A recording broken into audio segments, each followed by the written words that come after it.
Hello everyone, good afternoon and a very warm welcome to our webinar all about the pensions module in Sage 50 Payroll. My name's Duncan, I'm your host and presenter, and we are joined today by my colleagues John, Paddy and Alice, who are all standing by in the background ready to answer your questions. Let's now take a look at what we're going to cover in the webinar. So we're going to introduce today's topic by talking about your automatic enrolment duties, particularly those ongoing duties that you need to comply with after your staging or duty start date. We're then going to link those back to the features, or the main features of our pensions module. So we're going to take a good look at the pension assessment, which you would run as part of your usual pay run. And this is where your employees are put into pension schemes if they are eligible, and it gives you options to manage opt-in and opt-out requests, as well as refunds where they're due, and also to apply postponement in certain cases. So we'll explain all about those options and how to use them as we go through that demo. We're also going to talk about sending pension data to your provider. So there are a number of different options to help you do this with the pensions module. So we're going to discuss pensions data exchange, the inbuilt CSV export feature, and also our bespoke pension CSV reports, which should make assembling the information you need to send to your pension provider that bit easier. And then we're going to give you a demo on sending pension correspondence. So this helps you to comply with the duties on writing to your employees at certain points in their auto-enrollment journey, and also with the record keeping for those letters. And then we'll spend the rest of the time explaining what further support's out there for you and answering any remaining questions. So let's get straight on to our introduction. And we're going to very quickly run through the automatic enrolment duties you have as an employer, starting with the initial duties that you had either at your staging date, if you had one of those back before 2017, or your duty start date if you're a more recent employer when you took on your first employee. So you will need to provide a qualifying pension scheme for any employee that needs to be automatically enrolled. So that needs to meet certain criteria set out by the pensions regulator and meet minimum standards. You need to work out which of your staff need to be put into that pension scheme. So this is known as an eligible job holder, and it's employees aged between 22 and state pension age who earn above the earnings trigger. You need to write to your staff to tell them how auto-enrollment will affect them, and you need to declare your compliance by registering with the pensions regulator on their website. And that's something you would also need to do when you do your re-enrollment duties every 3 years. Now, many of you will have been able to tick all of these off unless you're a brand new employer joining us for the first time. But it doesn't stop there. There are a series of ongoing duties, and you can read more about this on the pensions regulator website, which include monitoring the age and earnings of your staff, and at the point that auto-enrollment is triggered, ensuring that they're put into a pension scheme, maintaining contributions, so deducting contributions from the employee, making an employer contribution in line with the legal minimums, managing requests to join or leave your scheme, also known as opting in and opting out, keeping records, and then every 3 years, completing your re-enrollment duties, which is essentially putting back into the scheme employees who have chosen to opt out and leave since they were last auto-enrolled. Now, we're not going to cover re-enrollment today, but just to let you know, we do have a re-enrollment and redeclaration webinar taking place on the 1st of February. And if you'd like to join us for that one, just head along to our help centre or sage.co.uk/webinars. And from there, you'll be able to sign up for any other of our sessions. Now, the Sage Pensions module is an additional add-on to Sage 50 Payroll, which is designed to eliminate the admin burden of automatic enrolment. And the 3 main areas of the pensions module that we're talking about today are the pension assessment, which is part of your payroll process. You need to actually run this immediately after you enter your employees' payments. Send pension data, which is a feature that helps you to send information to your pension provider about pension contributions and any joiners for your pension scheme, and the Send Pension Correspondence option, and this is what deals with all of the communications between you and your employees. So that's what we're going to focus on. We're not going to run through the setup of the pensions module, but we do have an excellent guide that will take you step by step through that if you haven't already run the setup, and you can find that by following the link here on the slide. Now, before we start looking at the pensions module itself, I thought it would be useful to get a little bit of background information from yourselves by running a poll, which I'm about to launch on screen. So what I'd like to know this afternoon, and you can cast a vote on this one, is do you currently use the pensions module? So I've given you 4 choices. The first one being I have it and I use it. The second choice is I have it, but I don't use it. The third choice is I don't have it. And the fourth one is I don't know. So are you currently a pensions module user? Have you got it and you're using it? You have it, but you're not using it. You don't have it, or you don't know. And I'm going to give you about a minute to vote in the poll. And I will show you the responses once we've had the majority of those votes in.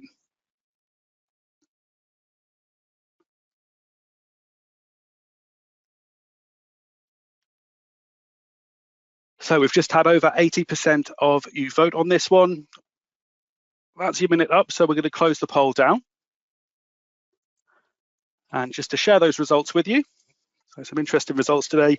70% of our audience today have the pensions module and are using it. And that's great to see. And hopefully today we'll explain more about why you're doing what you're doing in the process and teach you a few tips and tricks as well. We've got 18% of you who have it but don't use it. So this should be some good education on how this might help you to streamline certain processes or automate part of your auto enrollment duties. We've got 7% who don't have it and 5% who don't know. So if you don't know, I'll show you a quick way of checking when we go into the demo. So thanks so much for joining in there. I'll just make sure that I'm still sharing my screen.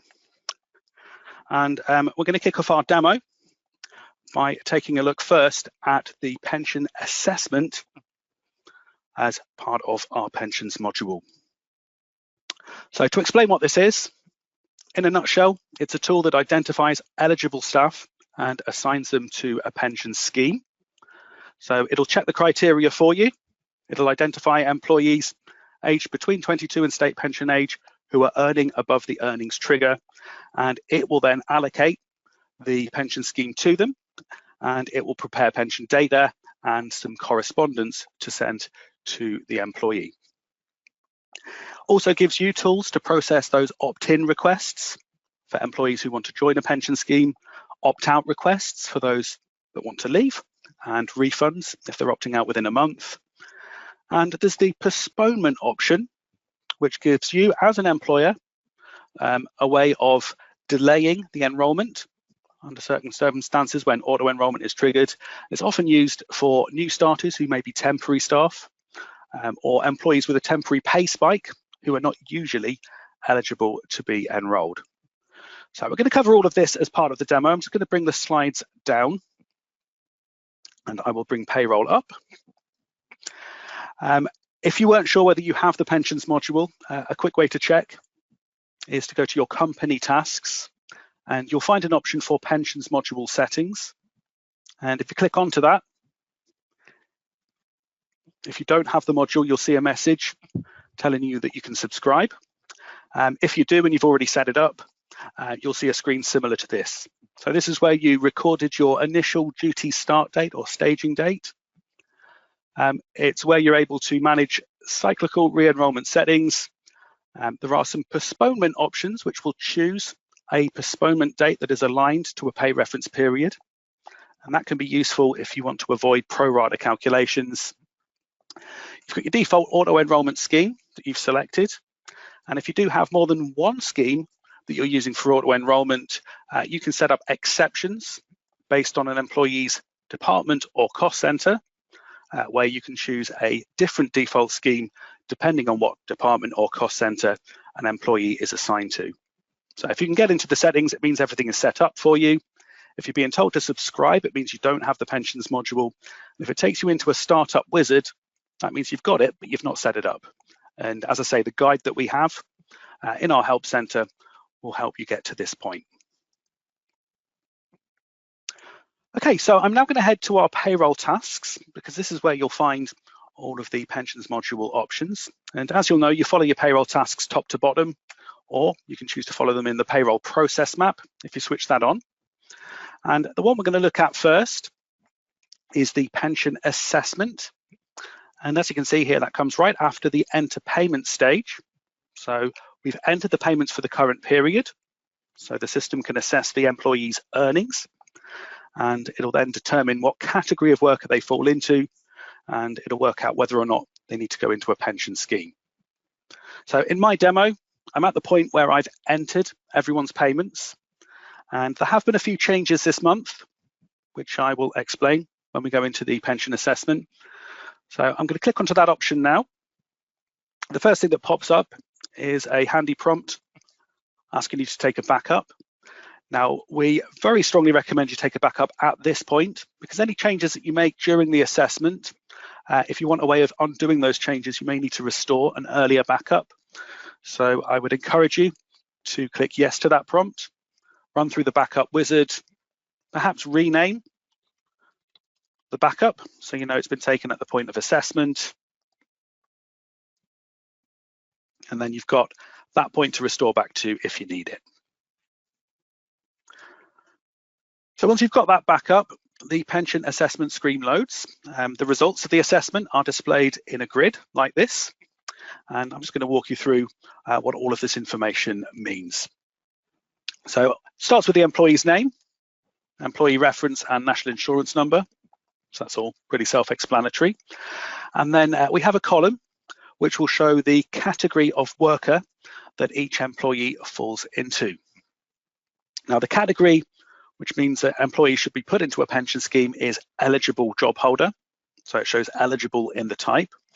And for these particular employees, they should either be auto-enrolled or have opted out or ceased membership of your qualifying pension scheme. The other categories are non-eligible. So these are employees that perhaps are too young or too old to be auto-enrolled, or they may not earn quite enough to hit that earnings trigger. And there's an entitled category. So entitled workers are employees aged between 16 and 75 who earn below the lower level of qualifying earnings.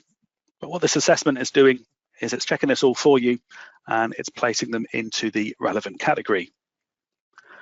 You then have the auto-enrollment status. So you can see for this first employee who is eligible, their status shows auto-enrolled. And if you hover over that spyglass icon, it gives you some further information. So qualifying earnings in this case are above the trigger. They're 42 years old, and they're a UK worker, and they were enrolled back on our original duty start date, which was back in March 2019. Got other statuses. So I've got an employee who opted out. So they opted out back in March of 2022. So although they're eligible, we're not putting them into a scheme at this point because they chose to opt out, but they will go back into the scheme if they're assessed as eligible when we do our re-enrollment. And those without a status is for the employees who are not in a scheme. So non-eligible, job holder, 72 years old, so they're older than state pension age. That's why they're not in the scheme.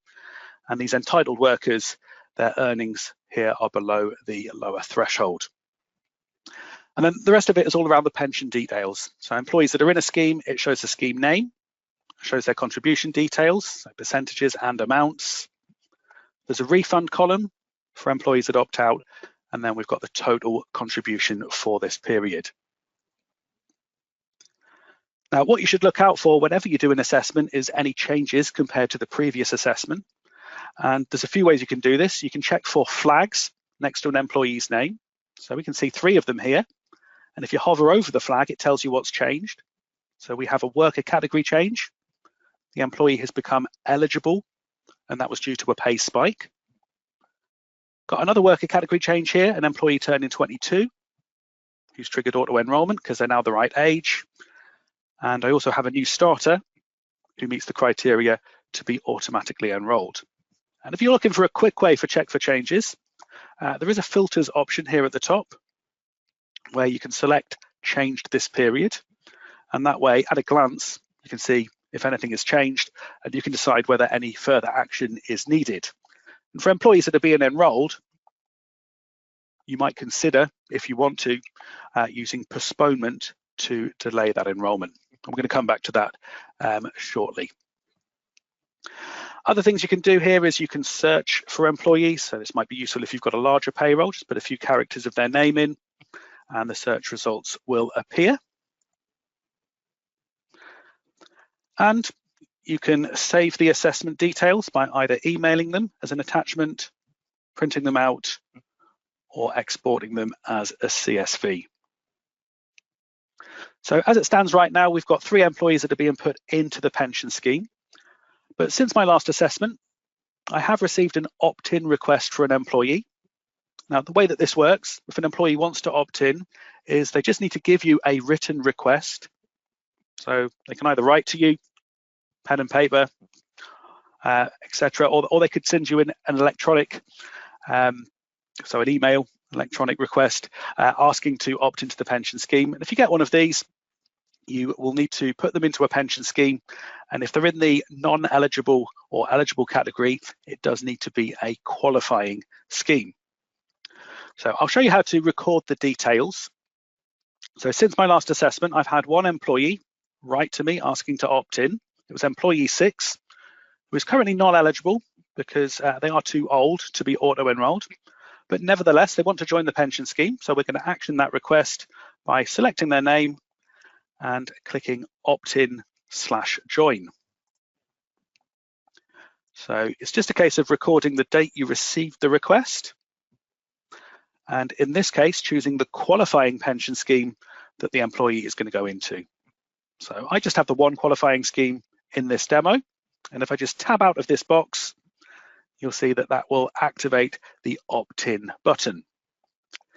If you want to attach any supporting evidence, if you've scanned the letter in or you've saved the email as a PDF, you can always attach it to the record using the attach file option. But I'm just going to go ahead and complete the opt-in request by clicking opt-in. You'll see there's a confirmation message and it tells us that pension contributions will be deducted from the relevant pay period, which in most cases will be the next pay reference period. So it's a little bit different to being auto-enrolled, because when you're auto-enrolled, the contributions will start immediately. If you opt in, if I just hover over here, you can see our enrollment date has been set to the 6th of February, and that is the start of our next monthly pay reference period. So no contributions as yet, but next month, they'll have the first contributions deducted. So that's opting in. I'm going to show you opting out, which is a very similar process in Sage, but from the employee's point of view, in order to opt out of a pension scheme, first they need to have been enrolled and received all of their membership information, and then they will need to follow a defined process set out by your pension provider. So they can't come to you directly and just say, I want to leave the scheme. They need to go to the pension provider, who will give them a route to opt out. So it could be through an online portal. They could ring a helpline, or they might be given a form to fill in and give back to you. And you'll then be informed of this opt-out request, and you can record the details in your program. Now, in this particular demo, we had an employee who was auto-enrolled last month, so relatively new starter. They started with us on the 11th of December, and we got them enrolled at the end of that month once we'd ran the payroll. So that's when their active membership started. So they have 1 month from that date in order to opt out and get a refund. And they've actually followed the opt-out process. We've now been informed. So to record the details, I would select the employee. I would click opt-out/leave here at the top. We then enter the date of the request. So let's say this one came in on the 15th of January, and because it's within the 1 month opt-out window, we can tick a box to refund the first month's contributions, and it's calculated the amount that will be refunded to the employee. Now again, we can attach a file if we wish to, but to complete this request, I would click opt out. It then successfully applies the change, and you can see we now have a total refund amount, including the employer's refund, of £50.81. So status has changed to opt out, and it's recorded when that opt out notice was received. One other option we haven't covered so far is postponement. Now this is entirely an employer's choice whether or not to use it. And at the point that auto enrolment is triggered, as an employer, you can delay the enrolment for up to 3 months from the date it was triggered. And as you see, I've got 3 employees being auto enrolled. I've got an employee who had a pay spike, but when I've looked into this, it wasn't a temporary pay spike. They've actually increased their hours. So they will be earning above the trigger from this point onwards. So I'm just going to go ahead and enroll them. Had an employee who turned 22. So obviously they're not going to get any younger. So we're going to keep them in the scheme. But I do have a new starter who initially is joining us on a temporary basis. So I have decided to use postponement in this case. And to apply the postponement, I can tick the box next to the employee's name. I can click postpone, and then I can choose a postponement date up to 3 months from the date that their enrolment was triggered. So in this case, the latest possible date I can postpone to is the 6th of April, 2024. So that's what I'm going to choose. I'm going to click postpone. We then get the confirmation message, and that will take them off the pension scheme for now. It'll set their status to postponed. And if they are still employed by us at that point on the 6th of April, we'll do another assessment. And at that point, if they're still eligible, they would have to go into the scheme. So that is my assessment complete. So I've done an opt-in and an opt-out request, also applied some postponement. If I wanted to save these details that I'm seeing on screen, remember they can be printed out, emailed or exported. But for now, I'm going to close down. And just to show you what has happened to some of these employees. So employee 7, if I go to the pensions tab, you can see that their current status is now shown as auto-enrolled as of the 6th of January. And it has automatically assigned the pension scheme. So I didn't do this manually. Pension assessment does that for me. And then for the employee who opted out, you can see it's added a to date for the pension scheme. So it's recorded the left scheme date. And because it was within 1 month of active membership, so this is when I enrolled them with my pension provider, so within that 1 month window, that was the reason why they got a refund. And their refund, actually, if I show you the pay slip for this particular employee, their refund simply shows as a negative pension contribution.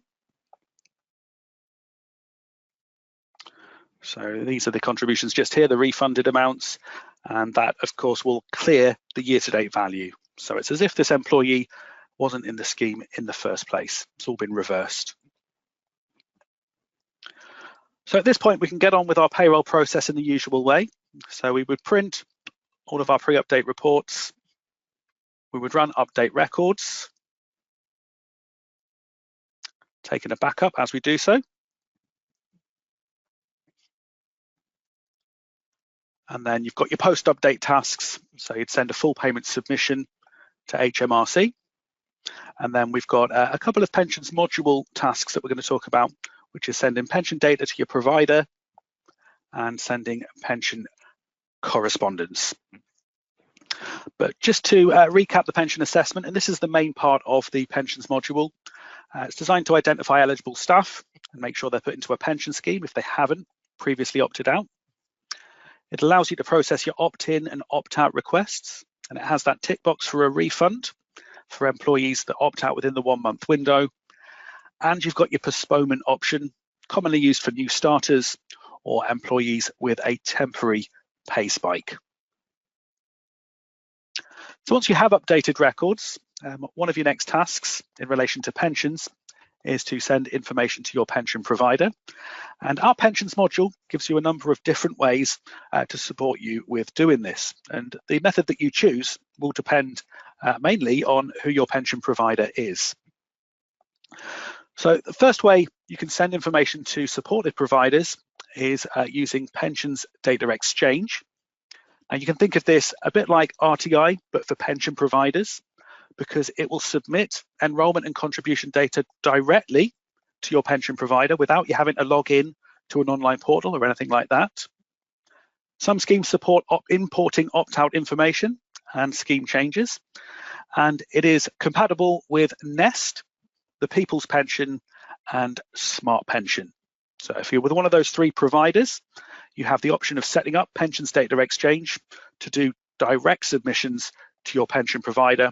So it goes through in literally a few clicks.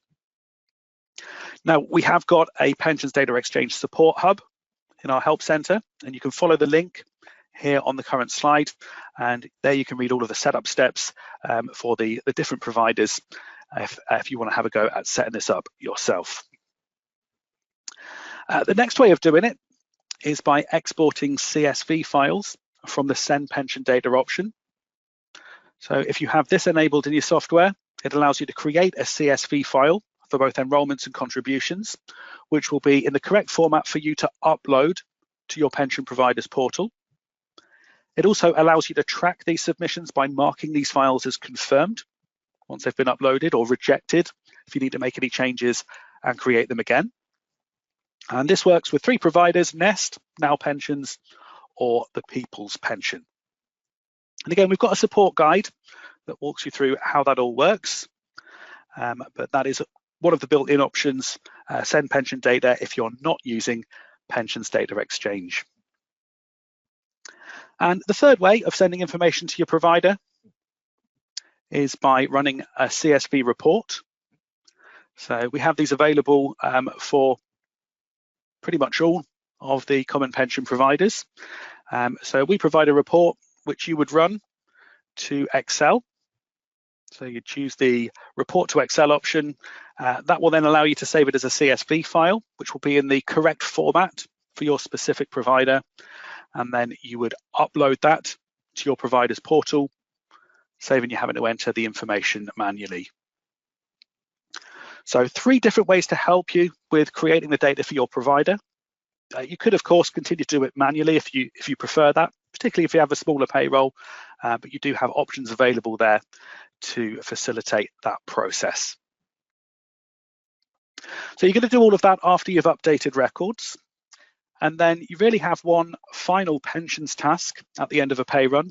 And it's good to get into the habit of running this option, because there are communications that are required at various points in an employee's auto-enrollment duty. And we have our Send Pension Correspondence option, which is designed to help you manage that process. Now, this allows you to either print or email pension letters, which are all based off the pension regulator's official templates. The types of letters it creates are general notices sent to new starters explaining what auto-enrollment will mean to them.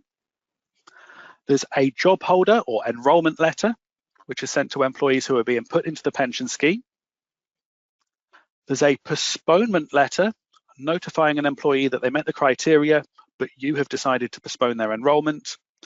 And when you come to do your cyclical re-enrollment, there are re-enrollment letters that are sent to employees that are put back into the pension where they'd previously opted out. Now, one of the main benefits of this is that it automates the process in as much as it creates the letters, keeps a record of when they are due to be sent by. And when you go ahead and produce the letters, either printed or emailed, it'll record the sent on date. And when an employee is being enrolled into a pension scheme, the point at which you write to them to confirm this is considered the active membership date. Now, the reason I mention this is the date that the 1 month opt-out window starts from.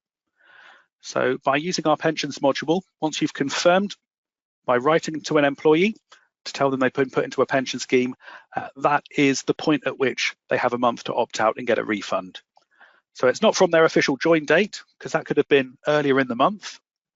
They don't even know that they've been enrolled until you've told them. And you can check back at the history of any letters, also attaches a copy to the employee record.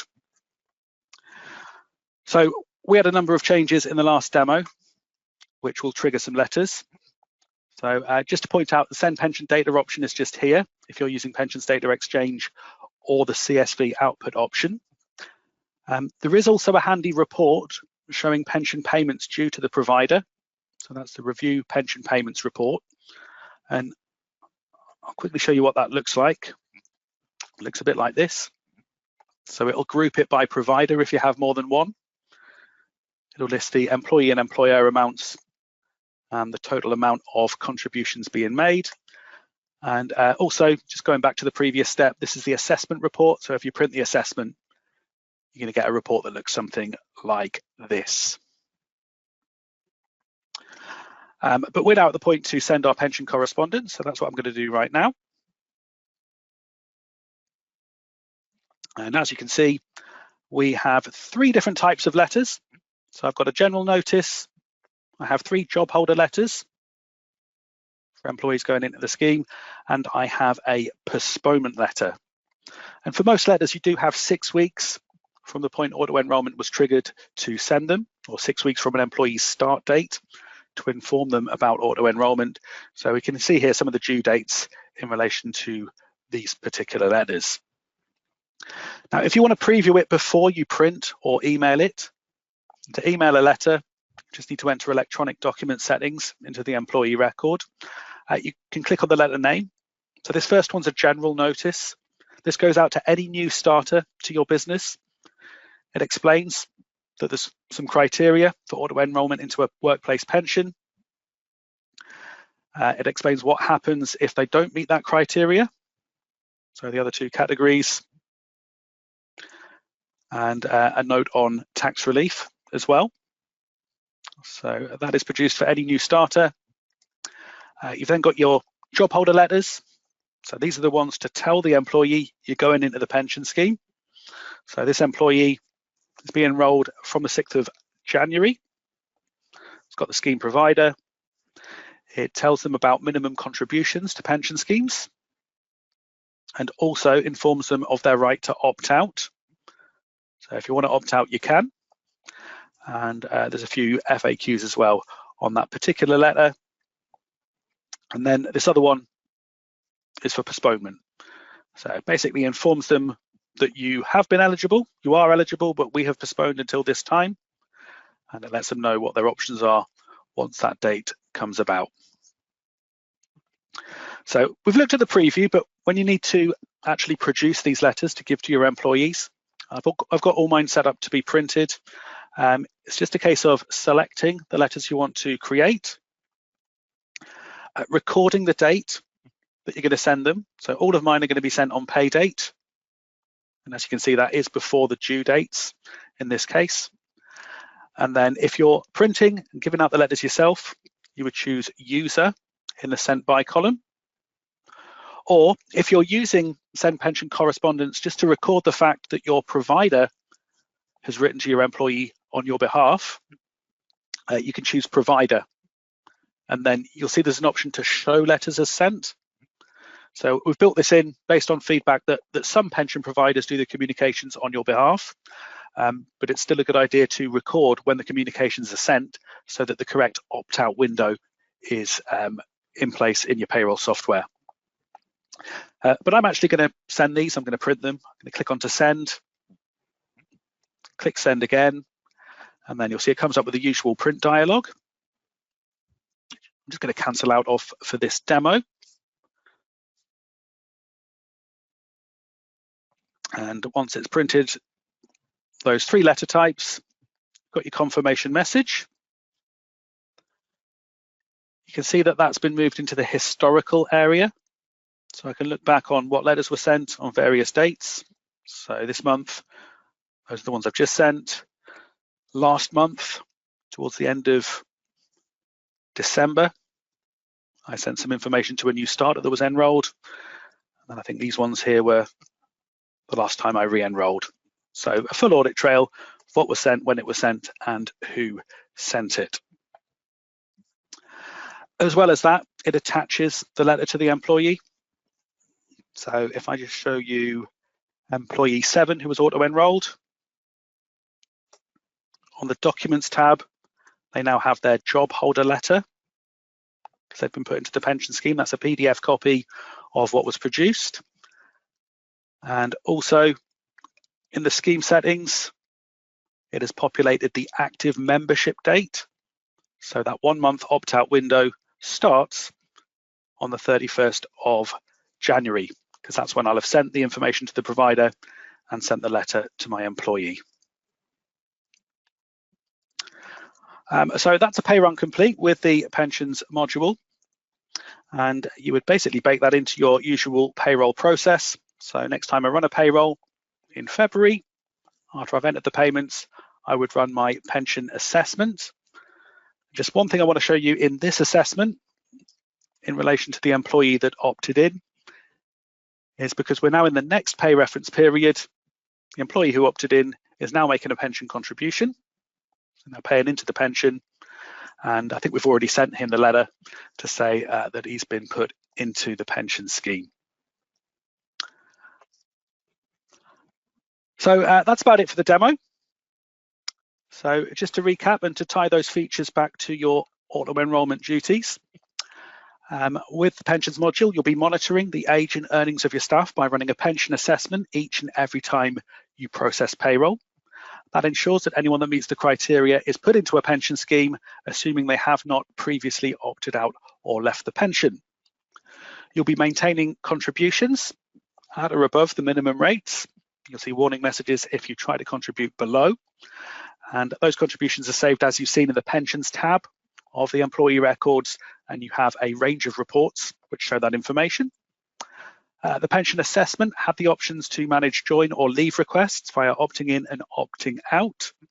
So all of that can be correctly recorded and managed within your program. And record keeping is built in particularly around the communications, as you saw the audit trail there. And there are re-enrollment features which you can have a look at if you join us on the 1st of February at our re-enrollment webinar. But that is it for the presentation. And I can see we do have 5 minutes left. So that gives us a chance to continue answering your questions. And I'm going to shortly jump off and give the team a hand with that. But before I do, I just want to run through some of the further support to help you through your payroll journey. So if you think of something after you leave the webinar, for example, a great place to find an answer would be in our online help center. So you've got payroll open, just click any of the help icons and that will take you to our inbuilt help center.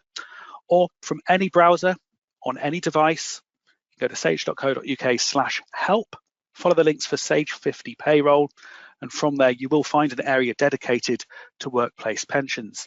As well as that, you can search our knowledge base. You can check out our other webinars. So there's a link to webinars at the top of our Payroll Help Center. You can watch videos, which are available in some of our articles, and you'll find all the contact details for our support team. As well as that, you have access to Sage University as a Sage member. All you need to do is to create a free profile at www.sageu.com. And if you find your way to the learning path for Sage 50 Payroll, you'll find a number of e-learning courses in stages. There are certification, so you can do online exams and get a certificate, and there's bite-sized learning on a number of different payroll topics. So you can find that at sageu.com. So for our remaining time here, we're going to continue answering questions in that Q&A section. If you'd like a copy of the handouts, they are still available to download. So click on the piece of paper icon to grab a copy of those. Just to let you know that we will send you a follow-up email later on today, usually in about an hour's time, which contains a link to watch the recording of today's webinar. So if there's anything you missed or that you want to review, look out for that email. Feel free to share that with any colleagues. And as you exit the webinar, when you decide to exit or we close the webinar. If you wouldn't mind, just one quick favour for me, just completing the feedback survey that appears.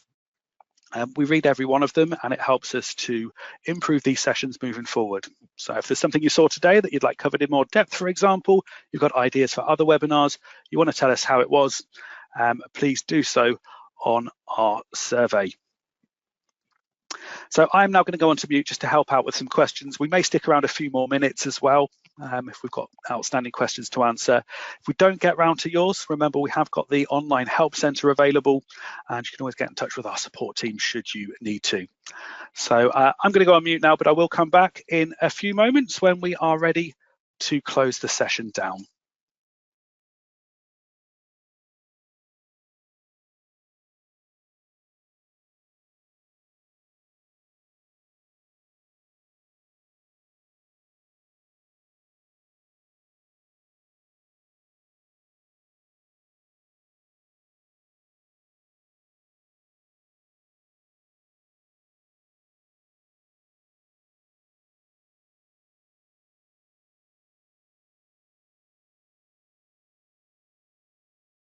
Hi again, everyone, and thank you for sending those questions through. I appreciate we've overrun by a few minutes there, so thanks for sticking with us as well. We are going to start to wrap things up now because we haven't had a question come in the last few minutes. I just want to let you know that you will receive a follow-up email later today with a link to watch the recording of today's session, so do look out for that in your inbox. And when we close this down, if you wouldn't mind completing our exit survey as you leave, really appreciate you letting us know what you thought of the session today. We've got plenty of other sessions coming up, as well as that re-enrollment webinar on the 1st of February. You can see what else is available to you from our website at sage.co.uk/webinars. You'll see that same link in your follow-up email as well. But on behalf of myself and the team here, I'd just like to thank you once again for attending. Enjoy the rest of your week. Have a great weekend. And maybe we'll see you on one of our other webinars again in the near future. So goodbye for now.